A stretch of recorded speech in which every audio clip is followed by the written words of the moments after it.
네, 오늘은 욥기 이제 7장으로 들어가도록 합니다.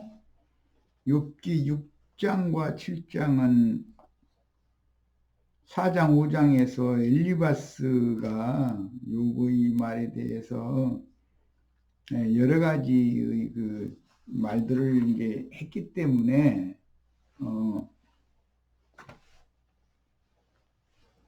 예,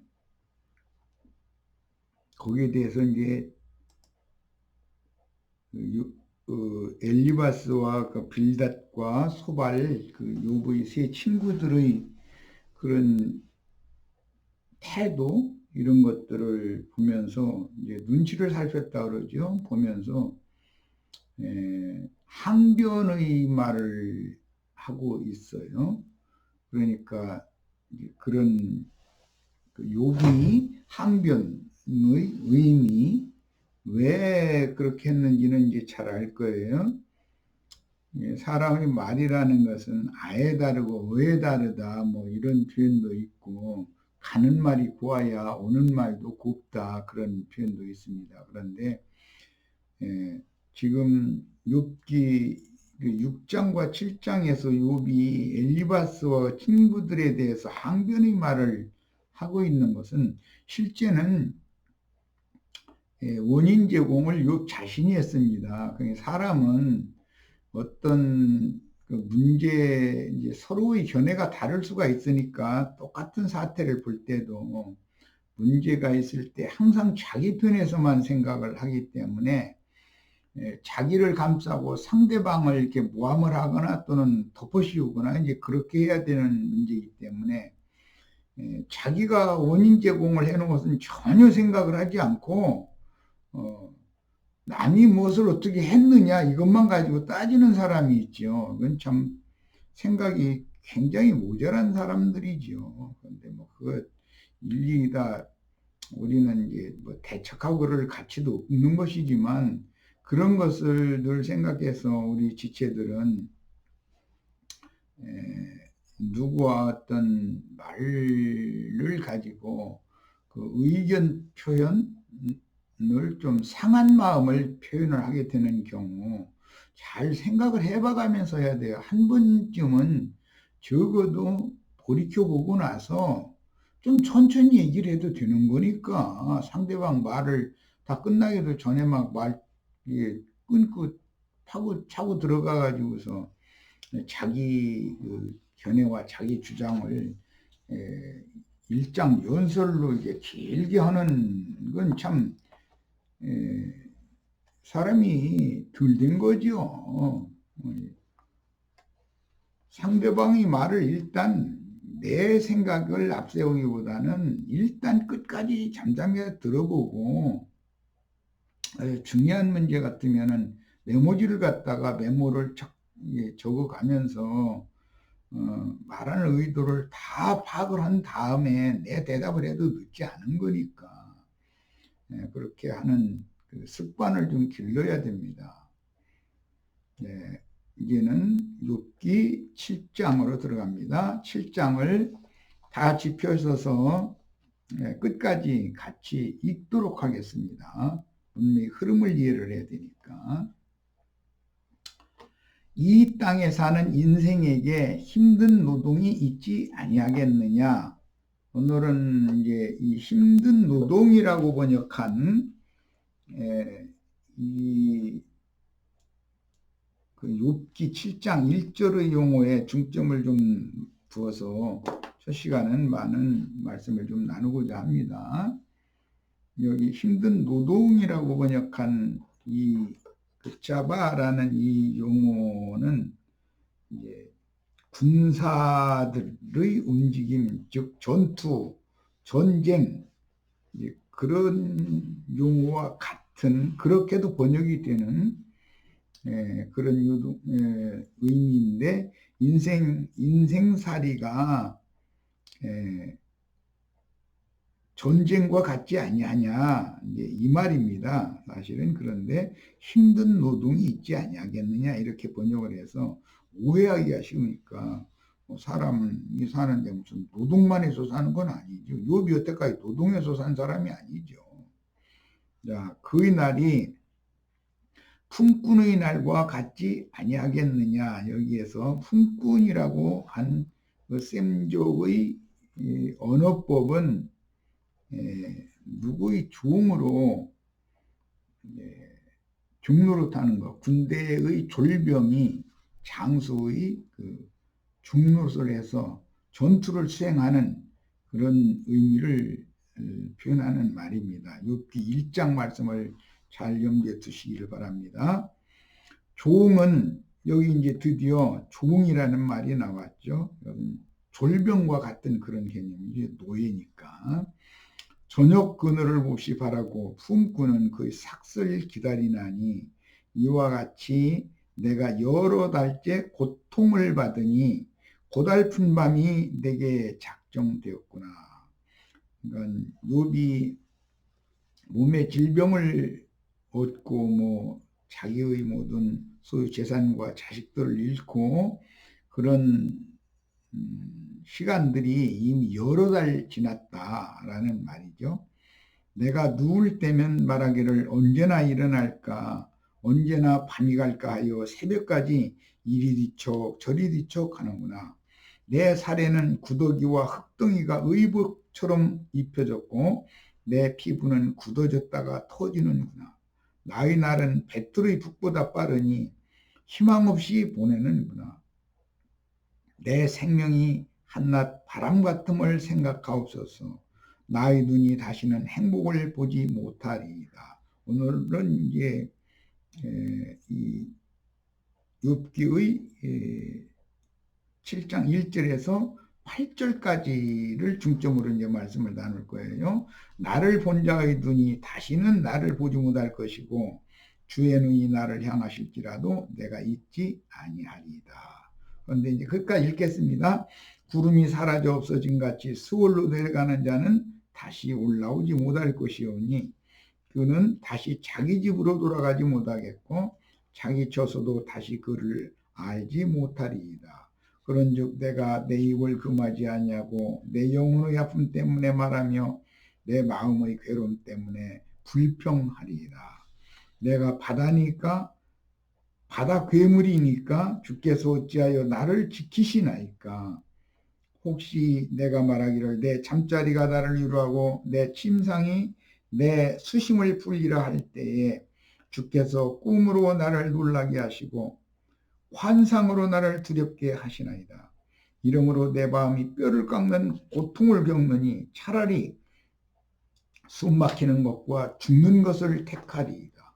내가 생명을 싫어하고 영원히 살기를 원하지 아니하오니 나를 놓으소서. 내 날은 헛것이니이다. 사람이 무엇이간데 주께서 그를 크게 만드사 그에게 마음을 두시고 아침마다 본징하시며 순간마다 단련하시나이까. 주께서 내게서 눈을 돌이키지 아니하시며 내가 침을 삼킬 동안도 나를 놓지 아니하시기를 어느 때까지 하시리이까. 사람을 감찰하시는 이여 내가 범죄하였던들 주께 무슨 해가 되오리까. 어찌하여 나를 당신의 관역으로 삼으셔서 내게 무거운 짐이 되게 하셨나이까. 주께서 어찌하여 내 허물을 사하여 주지 아니하시며 내 죄악을 제거하여 버리지 아니하시나이까. 내가 이제 흙에 누리니 주께서 나를 애써 찾으실지라도 내가 남아있지 아니하리이다. 라고 욥이 항변을 하는데 이렇게 하나님 앞에 하소연 탄식하는 말로 항변을 욥기 6장에서부터 7장까지 읽고 있습니다. 욥기 7장에는 욥이 그 몸의 아픔과 영혼의 고통에 대하여 탄식하는 내용이 호소와 하나님께 대한 원망하는 그런 항변이 되어있는 간구, 곧 차라리 죽기를 원하는 마음을 토설하는 기도의 말로 기술이 되었습니다. 이건 시가입니다. 욥기 7장에서 우리는 생지옥을 경험하는 욥의 고통스러운 몸부림을 보면서 사후 지옥 세계인 인간의 영에게 임하는 환난과 곤고가 어떤 것인지 짐작할 수가 있습니다. 그런데 뭐 여호와 증인이나 어떤 안식일 교단의 어떤 사람들이나 엊그제 우리 사이트에 와서 잠깐 자기가 뭐 재림이라는 의견을 표현을 했던 티끌이라는 사람이나 이런 사람들의 생각은 사람이 죽으면 무의식에 들어가 버리는 거기 때문에 죽으면 그뿐이다. 이런 사상이 아주 팽배해요. 그래서 그들의 사상은 이 생에서 좋은 세상을 보는 것을 추구하는 것을 신앙이라고 하고 있는 거예요. 그러니까 이것은 성경이 의도하는 너무 맞지 않는 이야기죠. 사람은 몸만 땅의 진흙으로 지은 것이 아니라 그 코에 생기를 불어 넣으셔서 속그릇을 지었기 때문에 영원히 사는 것은 속그릇이 하나님의 생명을 예수 그리스도로 말미암아 그리스도의 생명을 얻어야 그 생명으로나 속사람이 영생하는 것을 말하는 것이지 이 흙으로 지은 진흙 한 줌의 티끌인 한 줌의 진흙에 지나지 않는 혈육의 겉사람 육신의 생명이 영원히 사는 것을 말하는 것이 아닙니다.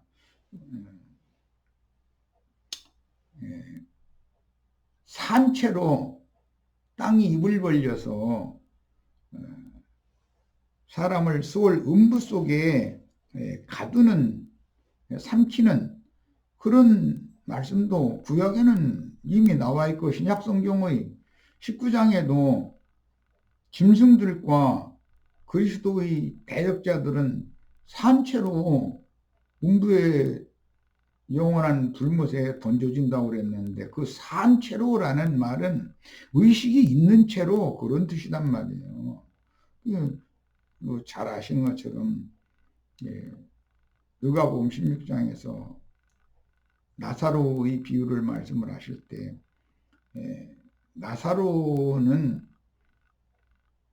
죽어서 천사들에게 받들려 아브라함의 품에 들어갔고 부자는 또 죽어서 장사가 되었는데 똑같이 음부에 들어갔어요. 그런데 나사로는 구렁 너머의 아브라함의 품에 있었고 본인은 구렁 이편에 있는 불꽃 중에서 고민하고 있었거든요. 그런 것을 부정하는 그런 가르침이라는 것 자체가 벌써 성경과는 너무 맞지 않는 말을 하는 거예요. 우리는 이생의 일이 더 중요한 것이 아니라 이생의 많은 시험과 연단을 통해서 혈육에 있는 겉사람이 시험을 받을 때 속사람이 단련을 받아서 온전케 되는 것을 추구하게 하는 것이 하나님의 뜻이다. 그래서 온전한 속사람을 영원한 생명의 세계로 취하여 가는 것이 성경의 전반적인 흐름이고 전체적으로 말하고자 하는 이 생에 사는 모든 인간들에 대한 경고의 말씀으로 되어 있다. 이런 거에 대해서 깊은 인상을 다 받으셔야 하겠습니다. 영의 환난과 곤고라는 게 용어가 로마서 2장에 나오는데 로마서 2장 6절로 16절을 읽겠습니다. 영의 환난과 곤고가 있고 혼이 당하는 산채로라는 것은 의식을 말하는 것이기 때문에 혼이 당하는 그런 불꽃 가운데 고민한다든지 뭐 산채로 땅 입을 벌려서 그 대적자들을 삼키는 이야기, 이런 이야기가 뭘 의미하는지에 대해서 깊은 인상을 이 시간에 꼭 받으셔야 되겠어요. 지금 욥은 산채로 지옥 체험을 하는 거예요. 생지옥이라고 그러죠. 그런데 이것을 이생 넘어 영원한 세계까지 의식이 죽으면 의식이 없는 게 아니라 영원히 의식이 있단 말이에요. 그런데 이생의 욥의 지금 현재의 고난을 이생 너머로 가져가서야 되겠냐 말이에요. 이생에서 잠깐 그런 불시험의 연단 과정 고난을 통해서 속사람이 하나님의 형상이신 예수 그리스도의 형상과 모양으로 다시 만들어져서 하나님의 영원한 새 세계를 유업으로 받는 것이 욥기가 말하고자 하는 핵심 주제잖아요. 잘 기억하시기 바랍니다. 로마서 2장 6절로 16절 읽습니다. 하나님께서 각 사람에게 그 행한 대로 보응하시되, 각 사람이 이 생에서 생전 세상에서 생각하고 말하고 행한 모든 것에 대해서 거기에 대한 보응을 하신다는 거예요. 육신의 몸이야 한번 죽으면 그뿐이지만, 육에 있는 사람이야 죽으면 그뿐이죠. 그러지만 속사람은 육체가 죽은 것으로 끝나는 게 아니다라는 거예요. 이걸 꼭 생각하셔야 돼요. 참고 선을 행하여 영광과 존귀와 썩지 아니함을 구하는 자에게는 영생으로 하시고, 참고 선을 행하여 영광과 존귀와 썩지 아니함을 구하는 자가 되어야 되겠어요. 오직 당을 지어, 당을 지어라는 여기서 말하는 당, 헤롯 당, 바리새파, 사두개파 할 때 그 교파, 당 짓는 것, 이건 이단이라는 용어라는 걸 잘 아시죠? 진리를 따르지 아니하고 불의를 따르는 자에게는 진노와 분노로 하시리라 했으니까, 무슨 당을 짓는 것 자체, 교파, 교단, 또는 뭐 내가 무슨 재림주다 그러면서 하는 사람들이 뭐 수없이 많은데, 그 중에 이제 엊그제 뭐 티끌이라고 하는 사람 이제 하나가 추가됐을 뿐이고, 뭐 매 세대에 그런 사람들이 수없이 많죠. 자칭 내가 그러라 하는 자들이 얼마나 많아요.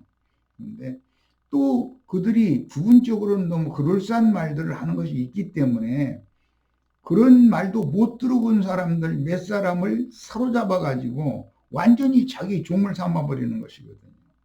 그게 지옥사자인 것이죠. 그게 지옥문을 지키는 우리 박영재가 엊그제 그 증거를 했는데,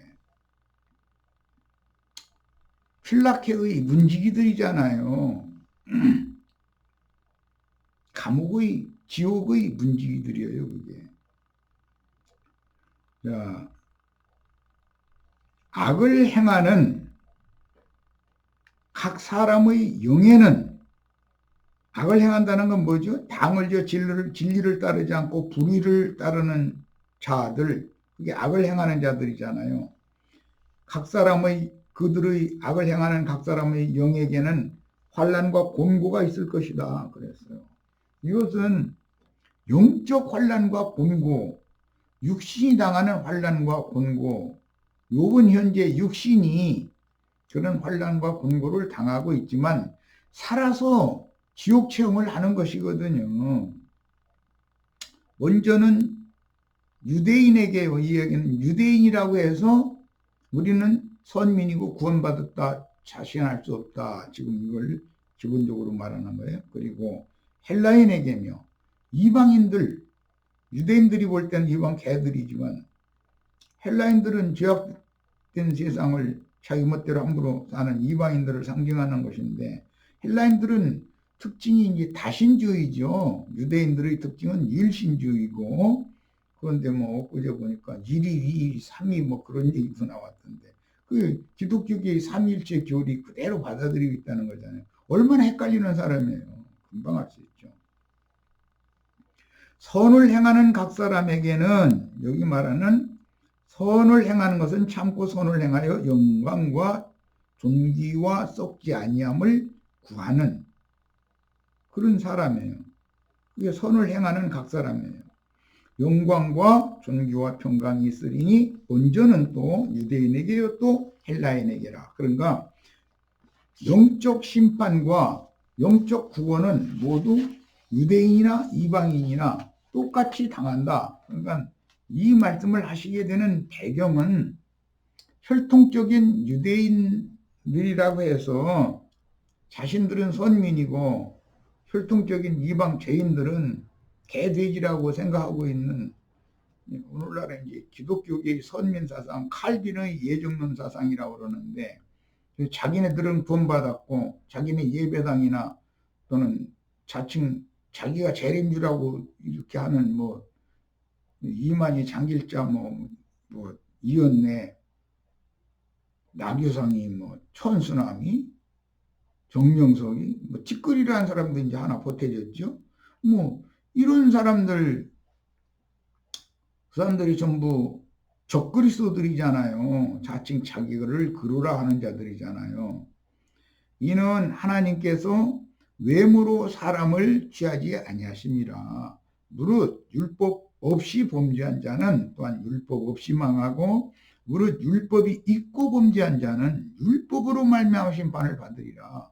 하나님은 율법 아래 있는 유대인이나 율법이 없는 이방인 누구나 다 심판을 하시는 공의로운 하나님이다라는 것을 지금 말하는 거예요. 예배당에 나오면 구원받고 뭐 어떤 나는 그러다라고 하는 자들을 앞에 가서 끔뻑하고 우상숭배하고 그러면 구원받는 것이 아니에요. 그건 있을 수가 없는 일이죠.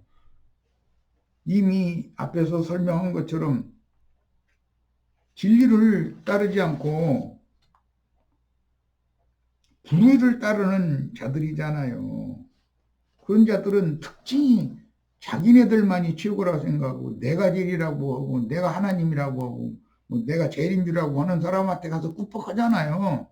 그런 사람들은 그 당을, 그게 뭐예요? 가라지의 단을 묶는 거예요. 그게. 그런 이치를 꼭 아셔야 돼요. 이런 증거를 들으면은 신앙의 그 기본 구속을 받고 진리의 말씀이 영으로 깨달아서 마음에 믿어진 사람이라면 그런 험악한 옥에서 나와야 되는 거죠. 나와서 그 영과 신부가 오라는 것으로 가서 진리와 생명의 말씀으로 잘 양육받아서 잘못된 신앙을 버리고 온전케 된 의인의 영들로서, 속세의 말로는 신성이 되어져 가지고 주님의 왕국을 상속받아야 되잖아요. 겉사람을 벗고 속사람이 영의 몸을 덧입고 주와 함께 영광 중에 나타나서 영원한 새 창조 세계의 새로운 만유, 새로운 우주를 유업으로 받는 것이 우리 인생에게 주어진 사명이고 인생의 목적인 거예요. 그 다음에 하나님 앞에서는 율법을 듣는 자가 의인이 아니요. 그때 당시에는 예루살렘 성전의 제사장들, 율법사 서기관들의 설교를 듣는 얘기지만 오늘날은 많은 목회하는 자들의 설교를 듣는 거, 그 듣는 것으로 끝낸다는 건 무슨 의미냐, 이제 이 말인 것이죠. 오직 율법을 행하는 자라야 의롭다 하심을 얻으리니. 믿음의 말씀을 들었으면 믿음으로 행해야 되는 것이죠. 진리의 말씀을 들었으면 진리로 행해야 되는 것이고, 그건 너무 당연한 거예요. 하나님은 그 행한 열매를 보시고 그 사람을 판단하시잖아요. 외모로 판단하는 게 아니죠. 이 사람이 무슨 유명한 가말리엘의 신학을 했는가 안 했는가, 또는 자칭 내가 그러라 하는 사람의 그럴싸한 얘기를 많이 알고 있는가, 지금 그런 것을 보는 게 아니에요. 인간의 됨됨이를 보는 것이죠. 그 사람의 됨됨이를, 영적으로 그 사람의 속이 어떻냐를 보는 거예요. 그래서 누가 대화를 할 때는 상대방의 영을 만지고 감지할 수가 있으셔야 돼요. 우리 지체들은 꼭 그렇게 되시기를 바랍니다. 예. 하나님 앞에서는 율법을 듣는 자가 의인이 아니요 오직 율법을 행하는 자라야 의롭다 하심을 얻으리니, 율법 없는 이방인이, 이방인들은 조문의 율법을, 신의 산 율법 토라를 받지 않았죠. 본성으로 율법의 일을 행할 때는, 그러니까 모든 사람은 본성에 선악을 알게 하는 나무 실과로 상징되어진 율법이 들어있다는 거예요. 그걸 먼저 넣어준 거예요. 본성으로 율법의 일을 행할 때에는 이 사람은 율법이 없어도 자기가 자기에게 율법이 되나니, 여기 본성이라는 말은 이제 남자, 여자, 남성, 여성 이런 거를 가를 때도 이 본성이라는, 본성상 여자는, 본성의 여자는, 본성의 남자는 이렇게 표현을 했어요. 이것은 뭘 말하는 거예요? 타고난 성품이 그렇다 이거예요. 예. 그런데 그 본성으로 여자인 사람들이 나는 영적으로는 남자다 해가지고서 영적만 하면은, 그러면 그런 영만 가지고 있어요? 본성으로 여성이라고 하는 것은 태어나지 않았어요? 그럼 말 같은 소리를 해야 되잖아요.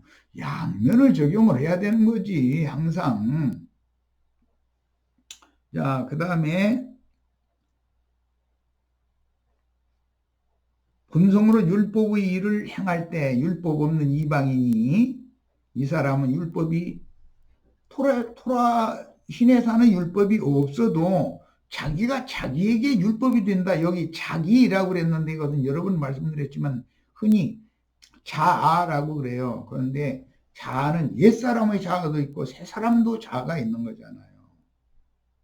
생각, 감정, 의지, 인격이 있다 이런 말이에요. 양심이 있는 것이고, 이런 이들은 그 양심이 증거가 되어 천연적인 사람들 다 하나님이 어디 있느냐 하고 따지는 사람 보면 당신 양심도 없어? 양심이 눈에 안 보인다고 그래가지고 당신 속에 양심도 없는 거야? 이렇게 역질문하면 되는 거예요. 모든 사람은 본성의 법인 양심의 법이 다 있어요. 그게 율법이라는 거예요. 그 생각들이 서로 혹은 고발하며 혹은 변명하며, 영의 생각과 육신의 생각은 서로 대적을 이루게 되고 합치가 되지 않잖아요. 그래서 서로 고발도 하고 서로 변명도 하잖아요. 자기 스스로 안 해서 그렇잖아요. 어떤 사태를 보았을 때, 뭐 내가 가끔 인용하지만 쉽게 이제 이해시키느라 하는 말이에요. 앞에 사람이 어떻게 가다가 뭐를 툭 떨어뜨리고 갔는데 본인은 떨어뜨리고 간 것도 모르고 그냥 가. 그런데 가서 보니까 아주 기중품이야. 그러면은 뒷사람이 와서 그 그냥 허리를 굽혀도 대뜸 주스면 안 되잖아요. 그러니까는 대뜸 뒤를 돌아다보고 좌우 돌아다보고 또 한 번 돌아보고 나서는 가서 발로 가서 슬쩍 짚고 서 있는 것이 있고, 그 다음에 다른 지나갈 사람이 있으면 다 지나간 다음에 그걸 자기 손으로 집어가야 주머니에다 넣는 것이 인간의 본성이잖아요, 이게.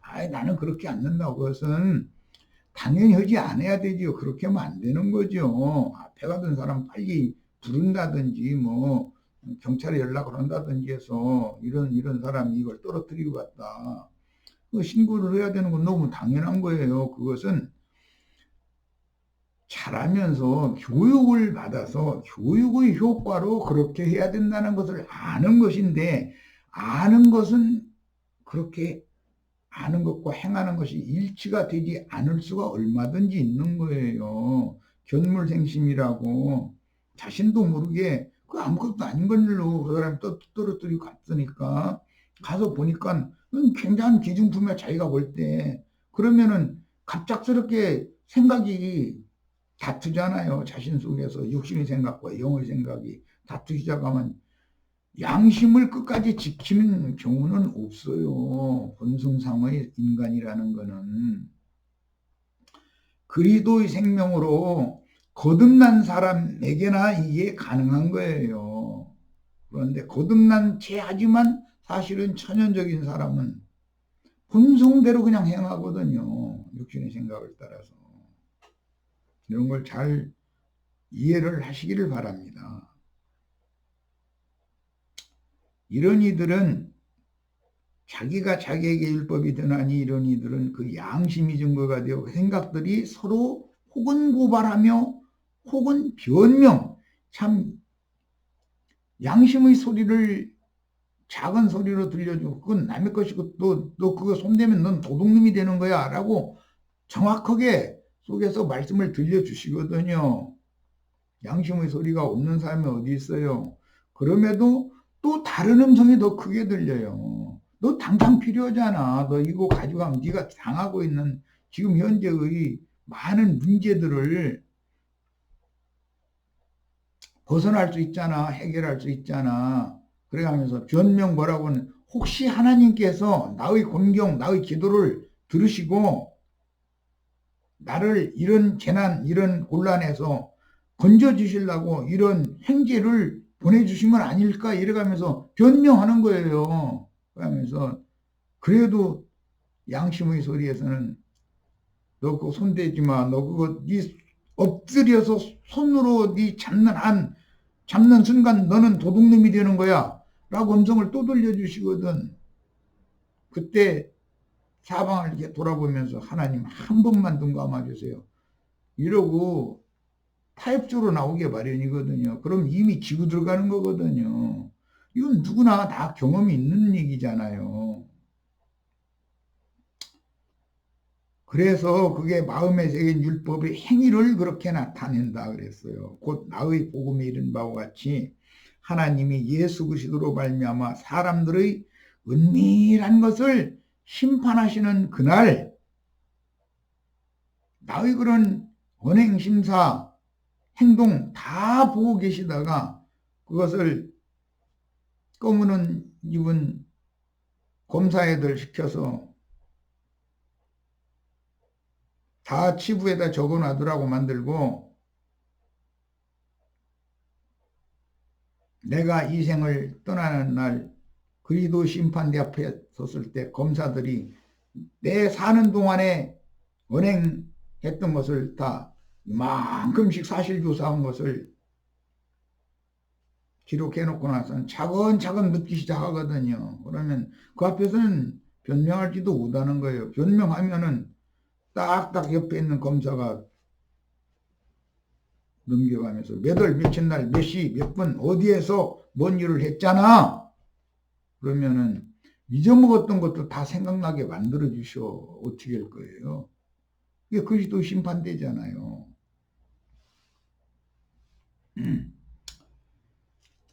예, 그러니까 모든 사람은 왜 예수를 믿고 새 사람이 새 영과 새 마음으로 다시 창조된 새 사람이 되어서 의를 행하고 진리 안에서 행하는 사람, 믿음으로 행하는 사람이 되어야 하는가는 설명이 필요가 없어요.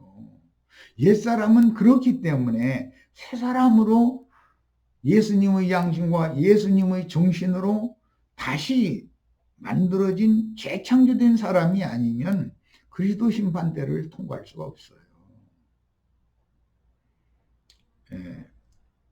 심판하시는 그날, 은밀한 것을 심판하시는 그날이라 그랬는데 여기 은밀한 것이라는 게 다 사람은 속일 수 있지만 하나님은 속일 수 없다라는 것을 근거로 하는 말이고 이 심판이라는 말은 하나님의 심판 때는 두 가지가 있어요. 이방인의 때 끝에 배설하시는 예수 그리스도의 심판 때 바울을 포함해서 우리가 다 그리스도 심판대 앞에 설 거다 그랬어요. 그 그리스도 심판대 앞에 서서 그 영이신 주님은 지구책을 이만큼 쌓아놓고서 나를 고발하는 검사 앞에 딱 나를 세운단 말이에요. 그때 또 다른 보혜사인 완전한 변호자인 예수 그리스도의 성령이 내 옆에서 나를 위해서 변호해 주시기 전에는 내가 나에 대해서 변명할 거라고요? 천만의 말씀이에요. 내가 변명하는 것은 거짓말을 하게 돼 있는 거예요. 그런데 그 앞에서 거짓말했다가는 검사가 조사한 것과 나중에 대조를 하게 되기 때문에 안 되는 거예요. 내 말로 나는 판단을 받게 마련이에요. 재판장을 속이려고 하는 말을 하면은 검사가 미리 시켜서 인생 동안 있었던 걸 사실조사해서 이만큼 그 인생의 삶을 기록을 다 해놓은 근거가 있는데 재판장을 속이려고 거짓말하면 검사 보고 그 사람 행적에 대해서 말해봐라. 저 사람이 이렇게 답변하는데 거기에 대해서 네가 조사한 거에 대해서 말해봐. 그러면 장수 딱딱 넘겨가면서 딱딱 돌아다닐 거예요. 그게 그리스도의 심판대예요. 거기에서 또 다른 보혜사인 나의 변호자가 되어주시는 진리의 성령, 생명의 성령, 그분께서 은혜의 성령으로 나와 함께 그 재판석의 옆에서 대신 답변해 주셔야 돼요. 내가 답변하면 거짓말이 되기 때문에. 거짓말 하고 싶어서 하나요? 어떻게 빠져나갈까 해서 하는 거죠. 사람 심리라는 건 다 그렇잖아요. 그런데 이런 것을 무시해가면서 죽으면 그뿐이다? 그 말도 같지 않은 소리예요. 어떻게 죽으면 그뿐이에요? 그러면 엄마 뱃속에서 태어나지 말고 유산되는 것이 제일 좋잖아. 내가 가끔 그 얘기하잖아요. 그러든지 태어나다가 출문하다가 죽든지 뭐 엄마까지 죽으면 안 되니까 살인자가 되니까 젖발 힘이 없어서 저단 먹고 죽어버리든지 또 그러면 죄악된 세상에서 내 손으로는 죄를 만지지 않아도 되고 죄악길을 내 발로는 달려가지 않아도 되고 하는 인생이 제일 행복할 거 아니에요. 그런데 그게 아닌 거예요. 그건 복음이 아니에요.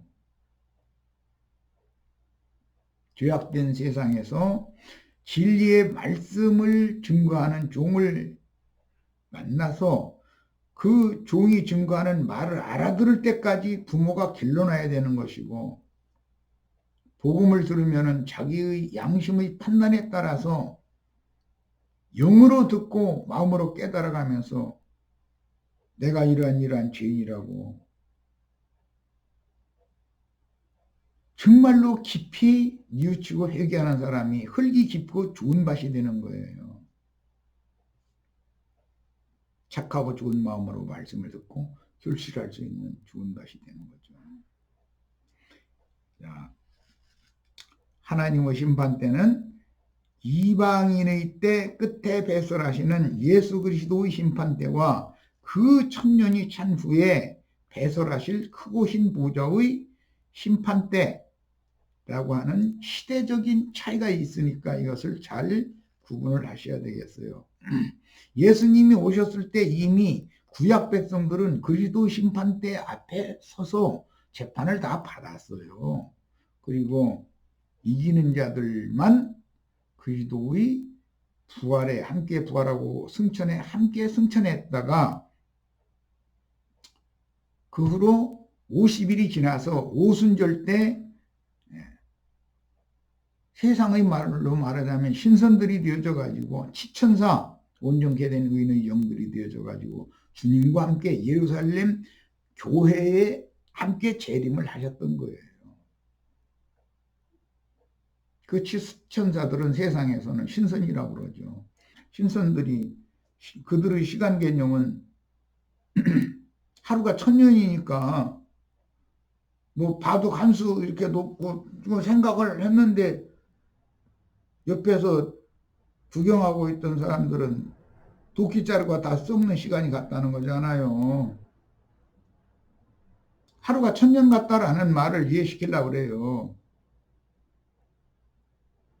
영원한 시간을 사는 사람들인데 바둑을 하나 들고서 여기다 놓을까 저기다 놓을까 잠깐 생각을 해보는 그 사이가 옆에서 구경하던 혼적인 사람이 나무꾼이었던가 보지. 도끼 들고서는 신선들끼리 깊은 산속에서 바둑 두니까 어떻게 두나오고 이렇게 보고 있었는데 바둑 한 신선이 이렇게 들고 잠깐 생각하는 사이 도끼 자르고 다 썩었다니까. 그 사람은 죽어도 골백 번 죽은 거지 뭐. 나무가 썩을 정도 되면 몇백 년 지나고 천여 년 지나갔다는 거 아니야. 그렇게 하나님의 시간과 인간의 시간은 개념이 다르다라는 속설도 있어요. 이런 걸 왜 생각을 안 해봐. 영원히 살고 싶으면 영원한 생명을 기본적으로 얻어가지고 사람이 생명이신 그리스도의 생명을 얻어서 다시 태어나야 된다는 것이 얼마나 중요한 걸 아셔야 돼요. 자, 이번에는 계시록 14장 6절로 11절 또 읽어드립니다. 또 보니 다른 천사가 계시록 14장 6절로 11절에는 화화화 세 천사들이 나팔소리가 기록이 되어 있잖아요. 공중에 날아가는데 이거는 이제 다른 데서는 독수리들이 날아가는 걸로 되어 있어요. 땅에 거주하는 자들 곧 모든 민족과 종족과 방언과 백성에게 전할 영원한 복음을 가졌더라. 세 천사 중 첫 번째 천사가 불 첫 번째 화를 예고하는 나팔소리가 영원한 복음의 시작이라는 것을 알 수 있어요. 그 다음에 계시록 17장 15절의 바다에 거하는 자들인 큰 음력 앉은 많은 물과 여기에 나온 땅에 거주하는 자들 곧 모든 민족과 종족과 방언과 백성에게 전할 영원한 복음을 가졌더라. 땅에 거하는 자들과 음력 앉은 많은 물에 거하는 자들, 그런데 사람은 같은 사람들이잖아요. 그러니까 세상의 영과 땅이라고 여기서는 비유한 저주받은 땅인 예창조 세계의 정신세계를 사는 사람들은 예배당에 열심히 다녀도 똑같다는 거예요. 그들한테 전해야 된다는 거예요. 그러니까 세상 사람들한테도 복음을 전해야 되지만 기독교인들, 땅에 거하는 자들한테도 기본적으로 복음을 전해야 되는 거예요. 경고를 해야 되는 것이고 양면이 있어요. 그 다음에 7절 그가 큰 음성으로 이르되 하나님을 두려워하며 그에게 영광을 돌려라. 이게 세상 사람들 보고 하는 말이 아니잖아요. 땅에 거하는 자들이잖아요. 이는 그 심판은 하나님의 심판의 시간이 이르렀음이니 하늘과 땅과 바다와 물들의 근원을 만드신 이를 경배하라 하시더라. 이미 창세기 때 무에서 유를 창조하는 것이 있고 지으시는 것이 있고 만드신 것이 있다. 뭐 충분히 말씀을 드렸으니까 잘 구분하시길 바랍니다. 여기서는 만드신 이예요. 모든 것들을 만드신 이. 그런데 에베소서에 보면 우리 형제 자매님들은 하나님의 형상이신 그리스도의 형상과 모양으로 만들어진 걸작품이다 그랬어요. 우리를 하나님 자신의 형상이신 그리스도의 형상과 모양으로, 즉 인생을 거쳐서 영생하는 신선들의 대표자가 되신 그 영이 되신 그리스도의 모양으로 만들어가는 일이 하루아침에 될 일이 아니다라는 거예요. 이게 또 다른 천사 곧 둘째가 그 뒤를 따라 말하되 무너졌도다 무너졌도다 큰 성 바벨론이요 모든 나라에게 그 음행으로 말미암아 진노의 포도주를 먹이던 자로다 하더라. 큰 성 바벨론은 음행으로 말미암아 진노의 포도주를 먹이던 자들이다. 전도를 열심히 해가지고 세상 잡신들과 행음을 하면서 세상 복 받으라 이렇게 가르쳐가지고 음행의 진노의 포도주를 마시게 만드는 자들이잖아요. 큰 성 바벨론이라는 건 그런 일을 하는 바벨론 도에서 느부갓네살의 사자로 역사하는 자들이 상징이에요. 그런데 계시록에는 성령과 신부가 듣는 자, 배고프고 목마른 자 다 와서 값없이 생명수를 받으라. 또 그렇게 초대를 해요. 그러니까 이런 대칭되는 그 의미에 대해서 잘 이해가 있기를 바랍니다. 우리가 이 생에 사는 동안에 남은 인생은 어떤 음성을 듣고 어디에 가서 무엇을 가르침 받고 어떤 사람이 되어야 마땅할지 그것은 본인의 양심에서 들어보면 알 수 있잖아요. 또 다른 전사고 셋째가 그 뒤를 따라 큰 음성으로 이르되 만일 누구든지 짐승과 그의 우상에게 경배하고 이마에나 손에 표를 받으면 이게 짐승의 이름이나 짐승의 표라는 거잖아요. 그도 하나님의 진노의 포도주를 마시리니 그 진노의 잔에 섞인 것이 없이 부은 포도주가 그걸 지금 어디 가서 마셔요? 계속 교계에 가면 자칭 나는 그러다 내가 재림이다라는 자들이 늘었어요. 아주 그런 자들이 가르침을 받는 게 다 그게 음행의 진노의 포도주를 마시는 짓들이잖아요. 그렇게 어리석은 신앙생활을 하다 인생을 마치면 안 되죠. 천사들 앞과 어린 양 앞에서 불과 유황으로 고난을 받으리니 그 고난의 연기가 세세토록 올라가리로다. 짐승과 그의 우상에게 경배하고 그의 이름의 표를 받는 자는 짐승의 우상이라는 게 뭐예요? 출애굽기에는 금송아지 우상이었잖아요. 자칭 나는 그러라 하는 자들, 세상에서 대인 노릇하고 하는 자들, 이런 자들을 우상으로 하나님이 종인 것처럼 우상으로 숭배하는 자들이 얼마나 많아요. 그런 자들이 세세토록 그 고난의 연기가 올라가게 될 거라는 거예요. 끊임없이 꺼지지 않는 불 속에 던져 넣어진다 이 말인 것이잖아요. 짐승과 그의 우상에게 경배하고 그 이름표를 받는 자는 누구든지 예배당에 다니는 사람이든 뭐 세상 사람이든 상관없이 땅에 가는 자든 바다에 가는 자든 상관없이 그런 말이잖아요. 밤낮 쉼을 얻지 못하리라 하더라. 욥이 지금 밤낮 쉼을 얻지 못하는 고통을 살아생전의 이런 생적 고통을